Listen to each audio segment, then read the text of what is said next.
Bonjour à tous, on commence donc ce tuto de cours sur la racine carrée. Pour une fois, on avait commencé par les exercices, donc ça prend la suite de quand même un certain nombre d'exercices où finalement on a déjà découvert beaucoup de choses sur la racine carrée, l'essentiel de son fonctionnement d'ailleurs. Donc là, finalement, ça va être plus un récapitulatif que vraiment une découverte. Mais j'en profiterai quand même pour réexpliquer certaines choses, ce ne sera pas du luxe sûrement pour certains. Alors, tout d'abord, donc, on va rappeler ce que c'est. Donc ça aussi, hein, on l'a expliqué déjà quand on s'est vu en classe là-dessus. On avait, et d'ailleurs certains d'entre vous l'avaient bien formulé. Qu'est-ce que c'est la racine carrée d'un nombre? Alors déjà, le nombre concerné doit être strictement, non, pas strictement, pardon, il doit être positif. Il peut être nul aussi, hein. Et ce qu'on appelle la racine carrée d'un nombre positif, donc, c'est le nombre dont le carré vaut le nombre que j'avais au départ. C'est-à-dire, donc, c'est le nombre tel que quand je le mets au carré, je récupère le nombre dont je voulais calculer la racine. Donc par exemple, si je cherche la racine de 16, c'est pour ça que c'est 4, c'est parce que 4 au carré, ça fait 16. Voilà. Et donc forcément, pour certains nombres, c'est un peu plus difficile à trouver, puisque si je prends 12, par exemple, je ne connais pas de nombre entier qui, au carré, donne 16. Donc on dira que c'est racine de 12. Voilà. Alors on verra qu'il y a plusieurs façons de l'écrire, racine de 12, ça on l'a déjà vu d'ailleurs dans les exercices, mais néanmoins, on n'aura pas de moyen de calculer de façon exacte et facile ce nombre-là. Alors on sait, en réalité on sait calculer, mais ça va rester une valeur approchée par un nombre décimal, mais on n'aura pas vraiment une valeur exacte. La valeur exacte, ce sera racine de 12. Voilà. Donc on va avoir ce problème sur la racine carrée, c'est qu'on n'est pas toujours en mesure d'avoir une valeur facile, disons, à associer à la racine qu'on calcule. Voilà. Cependant, ça ne nous empêche pas de les manipuler et d'avoir quand même un ordre d'idée de combien vaut chaque racine. Ça, par contre, on est tout à fait en mesure de le faire. Alors, donc, déjà, on va écrire ce que j'ai dit là. Donc, la racine carrée d'un nombre, la racine carrée d'un nombre A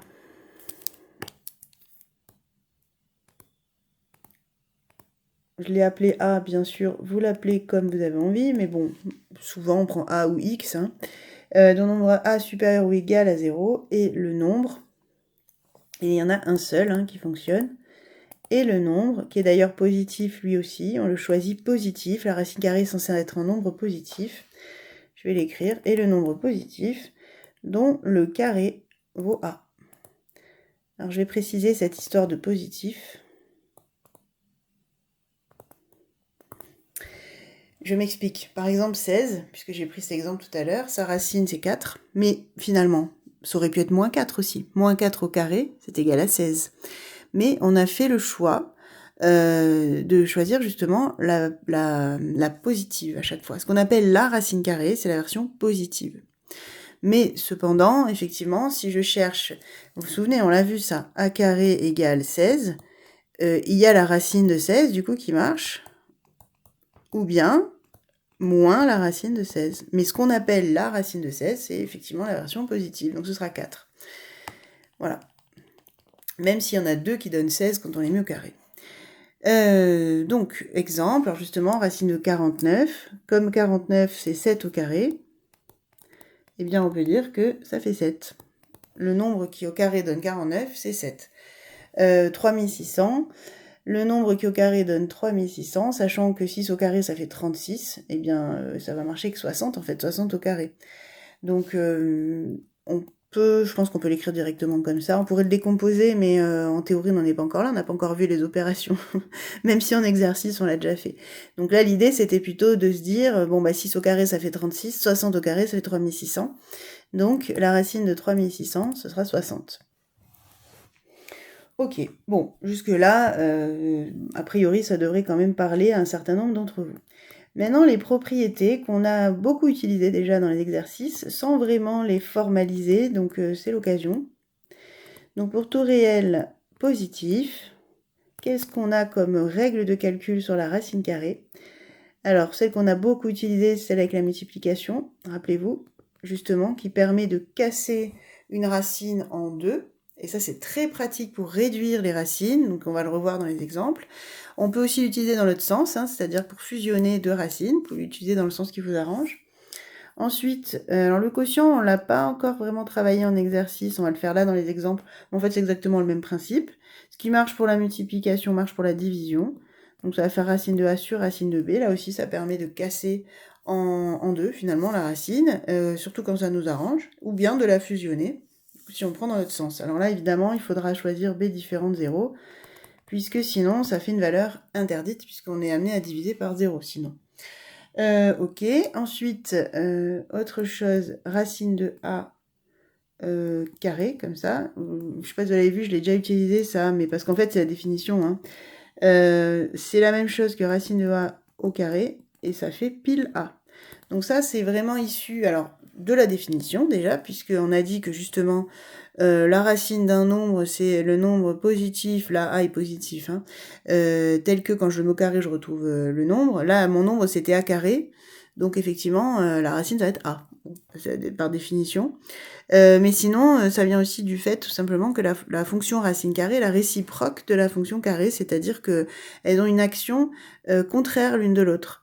Une va dans... C'est comme si j'avance d'un pas, je recule d'un pas. Hein. J'en ai une qui va dans un sens et l'autre qui fait exactement le contraire. Donc forcément, si j'applique à la fois la racine et à la fois le carré sur le même nombre, bah, c'est comme si j'avais rien fait. C'est-à-dire que leurs actions s'éliminent, en quelque sorte. Donc il va me rester plus que A. Bon, ça, on l'a déjà remarqué aussi en exercice.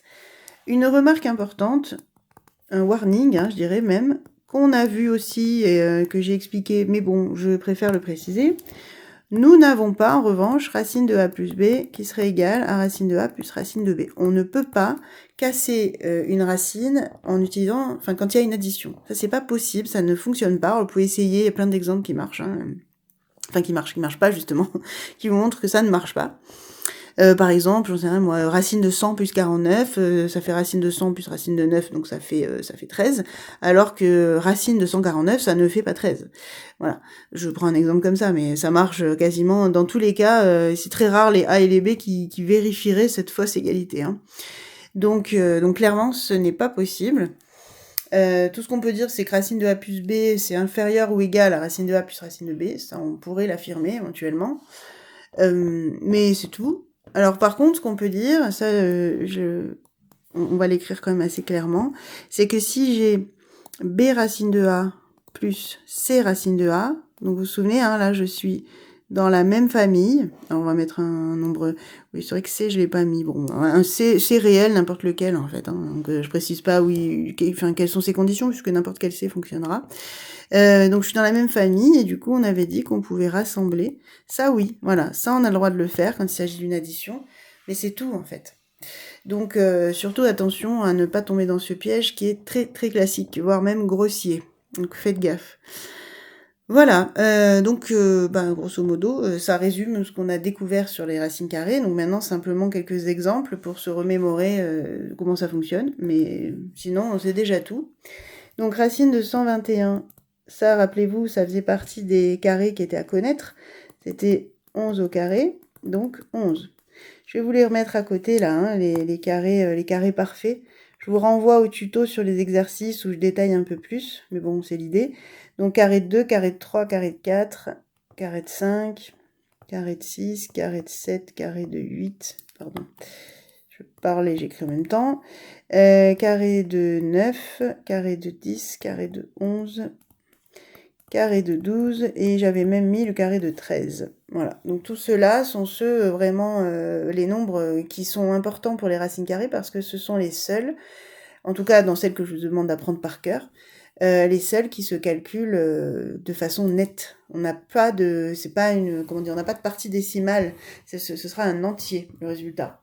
Et ce sont les seuls jusqu'à donc 169. Après, bien sûr, il y en a d'autres. Hein. Tous les carrés vont donner des racines parfaites. Les carrés parfaits donnent des racines parfaites. Voilà, en gros, c'est ça. Mais ils sont très importants au-delà de cette remarque après pour réduire les racines. On va y revenir dans très peu de temps. Alors, donc justement, racine de 121, c'est 11. Ensuite, racine de 9 16e.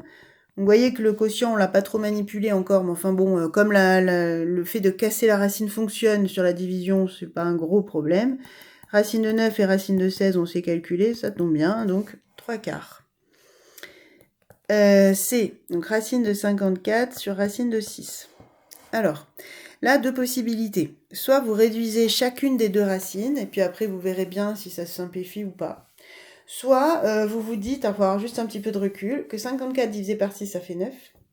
Et que donc, comme racine de 9, ça tombe bien, ça se calcule, du coup ce serait intéressant de pouvoir fusionner les racines au contraire. Et c'est ce qui est le plus rapide, mais c'est pas la seule manière de faire. Voilà, c'est ça que je veux dire, hein, c'est-à-dire utiliser la formule sur la division, la deuxième là, je l'ai numérotée d'ailleurs, ça sera plus facile pour en parler. 3 et 4. Donc voilà, la 2, on peut l'utiliser dans l'autre sens, c'est-à-dire que je peux l'utiliser pour au contraire ne faire qu'une racine au lieu de casser. Donc là, c'est ce que j'ai fait, mais parce que je le fais pas dans n'importe quel cas. Je le fais avec un peu de recul. Je le fais parce que je me dis à l'avance que 54 divisé par 6, ça fait 9. Et c'est pour ça que c'est intéressant. Parce qu'il y a des cas où ce sera pas intéressant de faire ça. Donc vraiment, c'est à voir au cas par cas en fonction des nombres que vous avez. Voilà, donc ça fait 3. Alors si on n'avait pas fait comme ça, parce que je pense qu'il y en a qui se posent la question, en fait, il aurait fallu décomposer 54 et dire que c'était 9 fois 6. Racine de 9 fois racine de 6. Donc là, j'utilise la formule 1. Je casse la racine avec la multiplication. Racine de 9, c'est pour ça qu'on l'a fait, ça vaut 3. Et en fait, les racines de 6 s'éliminent ici, donc ça fait bien 3. Donc on aurait pu le faire comme ça. C'est pas problématique, mais on ne sait pas forcément à l'avance si ça va être plus simple. Hein. Voilà. Alors, le D, racine de 50. Bon, ça, c'est un qu'on a déjà vu, il me semble, en exercice. C'est pas censé être difficile. Donc, je rappelle le principe. Hein, vous regardez dans votre liste là de carrés parfaits. En commençant par les plus gros, lequel serait un diviseur de 50 ? Donc, quelque chose, par exemple, 49. Est-ce que 49 fois quelque chose, ça vaudrait 50 ? Bon, clairement, non. Le quelque chose doit être entier, hein, bien sûr. 36 fois égale 50 non plus. 25, en revanche, effectivement, 25 fois 2, ça marche. Donc le plus gros qui marche, c'est 25. Et donc là, je suis assurée d'avoir le moins d'étapes possible. Je le redis encore une fois, même si vous prenez pas le plus gros, c'est pas faux, mais ce sera plus long et donc plus source d'erreur. Donc je déconseille, moi je vous conseille vraiment de partir d'en bas, c'est-à-dire de commencer par les plus gros et de voir lequel est le premier qui marche. Bon, là en tout cas, donc racine de 25 fois racine de 2, et donc 5 racine de 2. Ok, ensuite, bon, il ne nous reste plus beaucoup. Il nous reste racine de 5 fois racine de 80. Alors, donc là aussi, soit vous fusionnez les deux racines pour n'en faire qu'une, parce que vous voyez à l'avance que 5 fois 80, ça fait 400, et que 400, c'est une racine facile, puisque 400, c'est 20 au carré. Voilà, donc soit vous faites ça, soit vous décomposez racine de 80, et ça fonctionne, ce sera juste un peu plus long. Donc là, avec du recul, comme je vous dis, le plus simple, c'est de fusionner. Hop, racine de 400. Bon, 400, c'est 20 au carré. Donc, ça fait 20. Donc 400 qui est 20 au carré, bon, a priori, je ne l'ai pas écrit dans les carrés, mais c'est vrai que j'aurais pu d'ailleurs, hein, le suivant, à apprendre 400, même s'il y en a entre les deux. Attention, hein, il y en a entre 169 et 400, mais que je ne vous demande pas de connaître par cœur. Mais c'est vrai que 400, même si je ne vous l'ai pas écrit dans la liste, c'est quand même pas un carré difficile, quoi. Voilà. On peut avoir un peu de recul là-dessus. Bon, et le dernier, qui n'est pas compliqué, racine de 63. Alors pareil, je cherche de qui serait multiple, et en fait 9, il n'y en a pas d'autre, hein. Ça va être 9 fois 7. Et du coup c'est vite plié cette histoire, puisque ça fait donc racine de 9 fois racine de 7, et donc 3 racines de 7. Voilà donc pour les réductions, calculs de racines, donc ce qu'on peut vous demander d'assez basique. C'est assez basique là quand même, hein, ce qu'on a fait. Mais néanmoins, si tout le monde déjà arrive à faire ça, on n'aura pas perdu notre temps.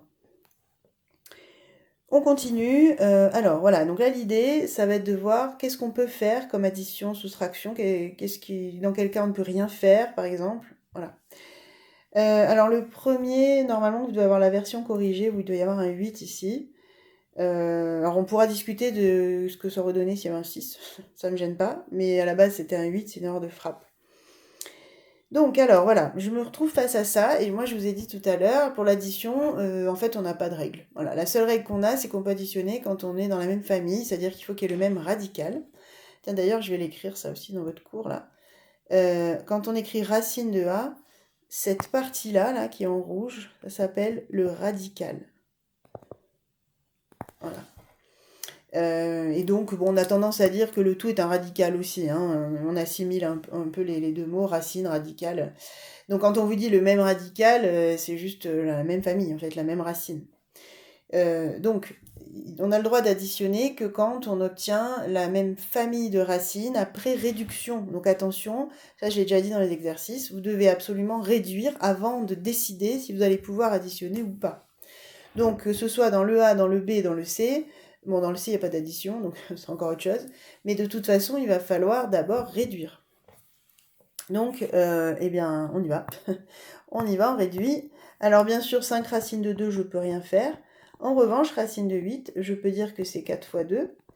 Et donc, comme racine de 4, ça fait 2, je peux dire que c'est 2 racines de 2. Racine de 4 fois racine de 2, donc 2 racines de 2. Et là, ben justement, je suis bien dans la même famille de radicaux, donc de racines, puisque j'ai racine de 2, racine de 2. Donc, je sais déjà que je vais obtenir des racines de 2 et que je peux les fusionner, les rassembler. Donc, j'en ai 5 d'un côté, 2 de l'autre. Donc, 5 plus 2, c'est-à-dire 7 racines de 2. Voilà, bon, assez basique, hein, je dirais, celui-là. Alors, qu'est-ce qui serait advenu, justement, si on avait un racine de 6? Donc, si j'avais 5 racines de 2 plus racine de 6, eh bien, je ne pourrais rien faire, parce que racine de 6 est déjà réduite. Et racine de 2, bien sûr, aussi. Donc là, j'ai déjà une forme réduite, et je vois bien que je ne suis pas dans la même famille, donc je ne peux rien faire. Ce nombre-là n'est pas simplifiable. Il serait resté tel quel. C'est pourquoi c'était pas très intéressant comme exemple dans le cours. Voilà. Mais donc je peux vous l'écrire hein, si vous voulez, au moins vous l'aurez dans votre cours. N'est pas réductible. Enfin, est irréductible si vous voulez. N'est pas simplifiable. Voilà. Alors le B. Donc B, même principe, on n'a pas des formes réduites, donc on va déjà réduire. Alors racine de 45. 45 c'est 9 fois 5 et on n'aura pas mieux dans la liste. Hein. Donc 9 fois 5, on n'aura pas plus gros. 5 racines de 5. Là, on commence à avoir des 5 qui se répètent. On se dit qu'on est peut-être dans la famille des 5, des racines de 5. Et justement, 80, c'est 16 fois 5. Donc, ça a l'air de plutôt fonctionner, notre intuition. Donc maintenant, alors là aussi, souvenez-vous, quand il y a un 6 et une racine collée, en fait, il y a un multiplié. Donc ça revient à dire 6 fois racine de 9 fois racine de 5, moins 5 racine de 5, qui est en fait 5 fois racine de 5, plus racine de 16 fois racine de 5. Voilà. Donc 6 fois 3 racine de 5, moins 5 racine de 5, plus 4 racine de 5.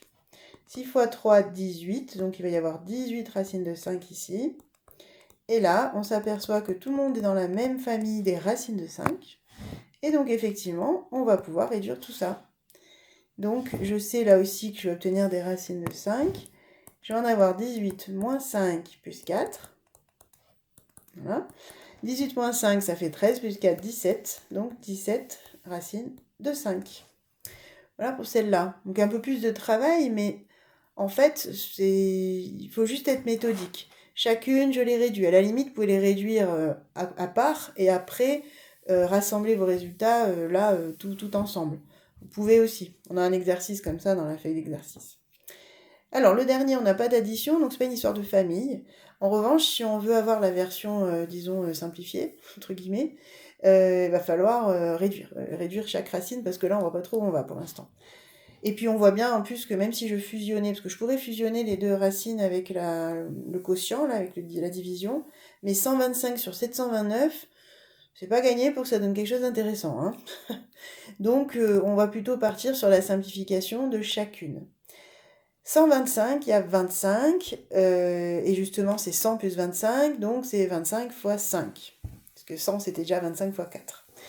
Donc ça finalement, bon, ça faisait peur, hein, parce que c'était un gros chiffre, un gros nombre, mais finalement on s'en sort. Alors 729 en revanche, là il faut peut-être sortir les calculatrices, c'est un peu plus compliqué. Donc 729, qu'est-ce qu'on peut faire? On peut tester, faut tester. Hein. Est-ce que c'est divisible par 169? Non.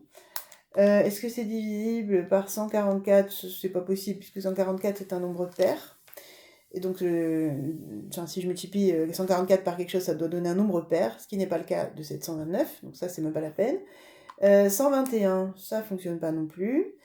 100, bon évidemment non. 729 divisé par 81, ah, ça fait 9, ça marche. Donc ça veut dire que 729, c'est 81 fois 9. Donc vous voyez, j'ai vraiment commencé par le plus gros. Et allez, je teste, et je teste, et je teste, et je tombe sur 81, et je suis contente parce que je suis sûre d'avoir obtenu quelque chose de rapide. Voilà, la version la plus rapide possible. Alors, on continue. Donc 7 fois racine de 25 fois racine de 5 sur racine de 81 fois racine de 9. Donc je continue. 7 fois 5, racine de 5. Et racine de 81, ça fait 9. Racine de 9, ça fait 3. Donc en fait, en dessous, on se rend compte que ça se calcule. Et donc on va avoir 35 sur 27, racine de 5. Le racine de 5, vous pouvez soit le laisser au numérateur, soit le mettre à côté. Il est aussi multiplié par tout le monde, ça revient au même. Puisque quand on multiplie une fraction par un nombre, en fait, on multiplie le numérateur. Hein. Donc ça revient au même, voilà. Et 35 sur 27 n'est pas simplifiable comme fraction. Donc on a terminé, voilà. Donc c'est pas super beau, mais c'est quand même mieux que ce qu'on avait au départ. Donc la fraction qu'on avait au départ est la même que celle-là, 35/27e, racine de 5. Et voilà qui achève cette partie, puisqu'après il s'agira donc de la fonction racine carrée. Donc ça, on y reviendra, soit à l'occasion d'un autre tuto, soit en classe. Mais en tout cas, pas pour cette fois. Là, déjà, on va consolider notre passage calcul. Et vous verrez que ce sont des calculs qui reviennent en plus assez souvent. D'ailleurs, on en avait déjà vu un petit peu de façon éparse dans d'autres chapitres. Les racines carrées font vraiment partie du paysage mathématique, même si ça fait peur à certains. Donc surtout, essayez de combattre cette peur, puisque vous le voyez quand je vous accompagne et qu'on fait ensemble, finalement, quand on connaît les règles et qu'on les a mémorisées, parce qu'il y a aussi un problème de mémoire, c'est pas plus compliqué qu'autre chose. Simplement, ça demande de l'entraînement, un peu de travail, un peu de mémorisation. Donc j'espère vous avoir convaincu. J'espère aussi que c'était suffisamment clair et que si jamais il reste des questions, vous osiez les poser puisque je suis là pour ça et je répondrai avec plaisir. Je vous remercie pour votre écoute et à très bientôt.